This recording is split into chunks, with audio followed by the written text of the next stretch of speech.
Salut, c'est Yannick, j'espère que tu vas bien. Alors, dans la vidéo d'aujourd'hui, je vais te montrer un pattern que je pratique depuis quelques semaines déjà, juste pour le fun. Des patterns, en fait, tu devrais en pratiquer toi aussi dans les 12 clés. C'est pas obligé d'être quelque chose de très complexe et celui-ci ne l'est pas du tout. Et il peut être appliqué, dans le fond, que tu sois débutant, intermédiaire ou même avancé parce que c'est de la façon que tu vas le jouer qui va déterminer si c'est compliqué ou non pour toi. Alors, qu'est-ce que c'est dans le fond? Ce n'est qu'un pattern qui est composé des degrés de la gamme majeure, les degrés 1, 2, 3, 5. Qu'est-ce que je veux dire là-dedans? Je veux dire 1, la première note de la gamme, 2, la deuxième note, 3, la tierce et 5, la quinte dans le fond. 1, 2, 3, 5. Et ça, tu vas faire ça dans chaque clé. Comme tu peux voir, on va travailler avec un PDF. Alors, pour te le procurer et te procurer aussi tous les PDF et toutes les tracks que je fournis sur ma chaîne YouTube, peu importe la vidéo, tu cliques sur le lien qui est juste en bas dans la description et tu vas recevoir un mail dans ta boîte mail, évidemment, qui va t'expliquer les instructions à suivre pour te créer un compte sur mon site, alors sur mon propre site. Et là, c'est ça qui est cool, c'est que maintenant, j'ai tout regroupé là sur mon site. Tu vas avoir tous les PDF et toutes les tracks, toutes les backing tracks, en fait, tout le matériel que j'utilise là sur toutes mes vidéos, enfin. Donc, c'est cool parce que si jamais tu as perdu quelque chose ou peu importe, là, tu pourras toujours aller le rechercher à la même place et c'est totalement gratuit, évidemment. Alors, ça, c'est dit. Maintenant, on va travailler sur ce PDF-là et là, comme tu peux voir, j'ai mis toutes les clés. Toutes les tonalités. Donc, peut-être que c'est un peu intimidant pour toi. Par contre, je voulais tout de même te faire ça au complet pour que tu puisses le pratiquer éventuellement lorsque tu seras plus à l'aise. Alors, qu'est-ce que je veux dire dans toutes les clés? C'est que on va commencer dans le fond en faisant notre pattern ici. Je vais te l'expliquer une fois. Ici, tu vois. Alors, qu'est-ce qu'on a ici? On va être en si bémol pour commencer, mais là, je te l'explique théoriquement, mais tu vas voir, on va le pratiquer sur le saxophone dans une autre clé pour que ce soit plus facile pour la compréhension. Ça étant dit, je te l'explique théoriquement pour commencer. Alors, qu'est-ce qu'on a ici sur le si bémol? On commence sur si bémol parce que le si bémol, c'est la note la plus grave sur le saxophone. Peu importe si tu joues du saxophone ténor ou alto, baryton, soprano, c'est toujours le si bémol qui va être la note la plus grave. Bon, certains barytons vont avoir la note là, mais on va y aller at large, si on veut, OK, en général. Alors, ici, on va commencer dans le fond avec la gamme ou les degrés, si tu veux, de la gamme de si bémol. Alors, qu'est-ce qu'on a comme degré ici? Ce sera toujours la même chose. 1, 2, 3, 5. Dans le fond, qu'est-ce que ça veut dire? Tonique, seconde, tierce majeure et quinte. Alors, parce qu'on travaille dans la gamme majeure, OK? Les degrés de la gamme majeure, 1, 2, 3, 5. Ça, c'est un pattern là, qui est hyper populaire dans l'impro aussi. Pourquoi on pratique des patterns, dans le fond? Ça sert à plein de choses. Entre autres, bon, travailler ta dextérité, ta technique. Ça va travailler aussi dans chaque tonalité. Alors, si admettons que tu as un peu de difficulté là, en fa dièse, parce qu'on joue moins souvent là-dedans, en la bémol, peu importe, en si. Là, en faisant ça sur tout le saxophone, toute la tessiture, parce que tu vois, je te l'ai écrit sur toute la tessiture, on va le voir tantôt, ça va faire que ça va travailler sur tout ton instrument. Et ça, c'est fantastique parce que souvent, très souvent, même les gens vont comme rester dans leur zone de confort, si tu veux, et jouer dans des endroits où ils sont à l'aise. Cela étant dit, les palm keys ici, ou les notes aiguës ou les notes graves sont moins souvent utilisées parce que ça nous sort de notre zone de confort et on a des fois des couacs, des canards et un résultat qu'on n'est pas super heureux.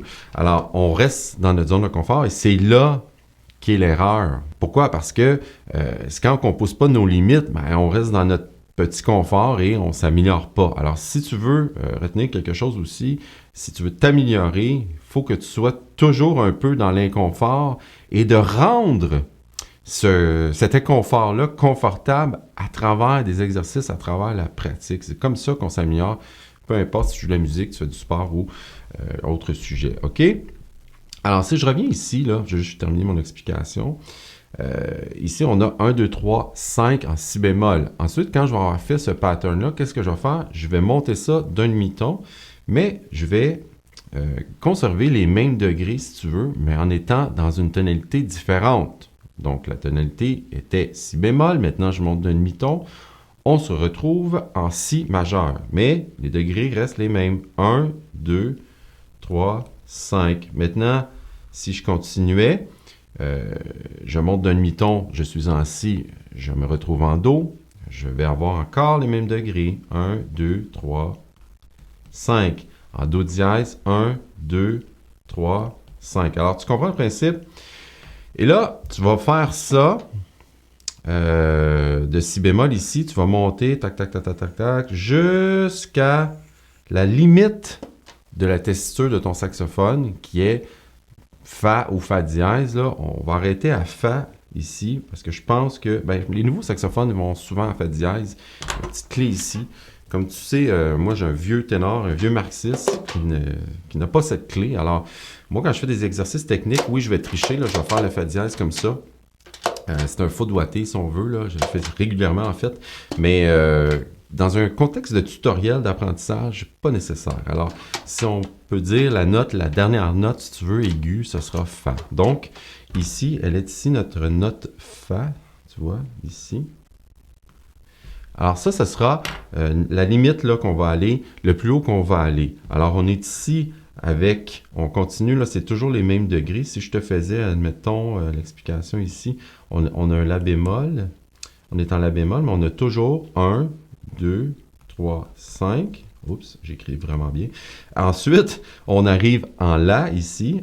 1, 2, 3, 5. Pour aller finalement terminer notre course, là, si tu veux, le plus haut possible. En si bémol toujours. 1, 2, 3, 5. Alors, c'est un hasard comme ça là, que dans le fond, le plus grave ici soit la même chose, la même tonalité que le plus aigu, parce que le pattern se veut construit ainsi, mais ça pourrait être une autre tonalité.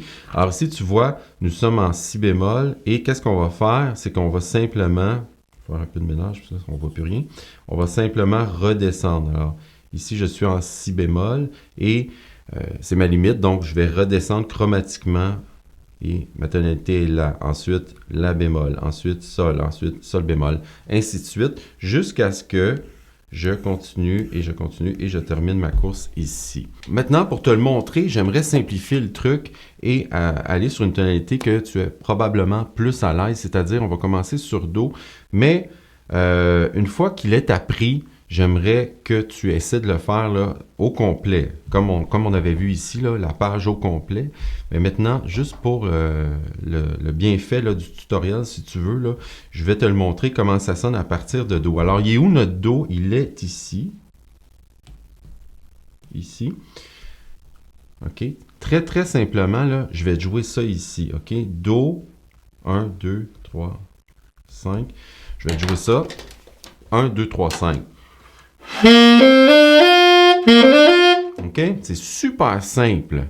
Où ça va se complexifier, c'est en changeant de tonalité. Alors, si je faisais la même chose, un demi-ton plus haut, là, je suis certain qu'il y en a qui se disent « Ah, c'est vraiment trop facile pour moi. » Fais-le dans toutes les clés avec un métronome égal, sans t'accrocher nulle part. C'est une autre paire de manches, comme on dit ici au Québec. Alors, si je te fais la séquence Do, Do dièse, ça sonnerait comme ça.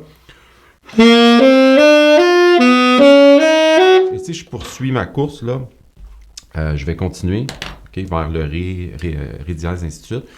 Je recommence sur le Do. Tu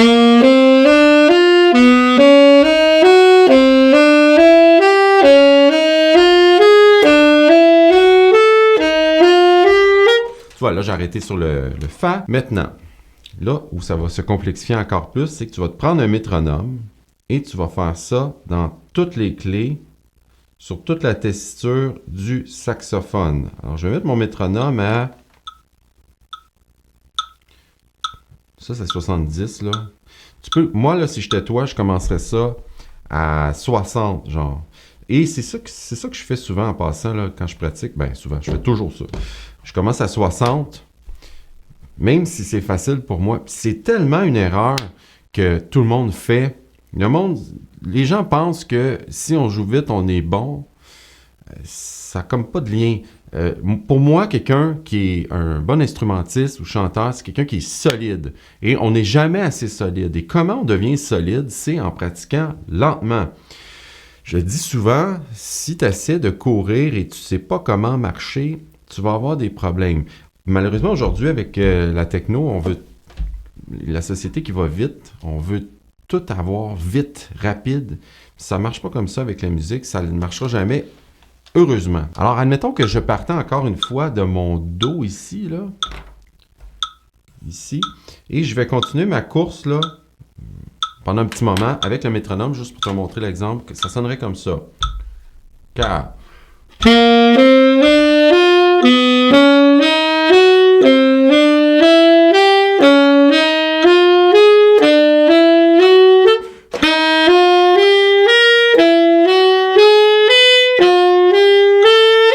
Là, dans le fond, j'ai arrêté ma course au sol, ici. OK? C'est pas important, là. Ce qui est important, c'est vraiment de le faire sur toute la tessiture. Et tu vas voir quand tu vas arriver sur les notes aiguës, c'est là aussi que ça va se complexifier parce qu'on joue moins souvent, je me répète, mais on joue moins souvent quand on commence surtout dans ces extrémités-là. Et tu vas voir que ta dextérité, ta technique est moins optimale que dans le registre moyen, si on peut dire. Alors, c'est là que, en faisant des exercices comme ça, tu vas venir comme égaliser, si tu veux, ta technique. Encore une fois aussi, les notes graves, là, ça peut être compliqué. Tu vois, moi, je suis pas réchauffé, là, mon si bémol ne sortait pas bien.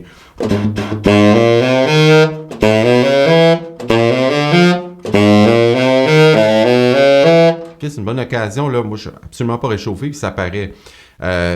Cela dit, sois un peu indulgent avec toi. Si, mettons, ça sort pas, que ça fait au début, c'est normal, OK? OK? Une fois que tu commences à être réchauffé, ça va finir par sortir.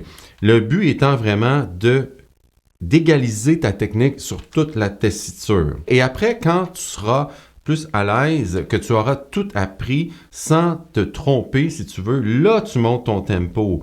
Là, j'étais à 60 sur le métronome, OK?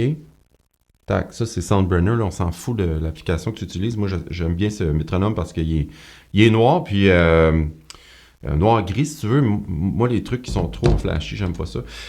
Donc, ça, c'est Soundburner. Là, si tu te demandais c'est quoi, c'est un métronome que tu peux trouver là, gratuitement sur le App Store ou le Play Store, là, si tu as un Android.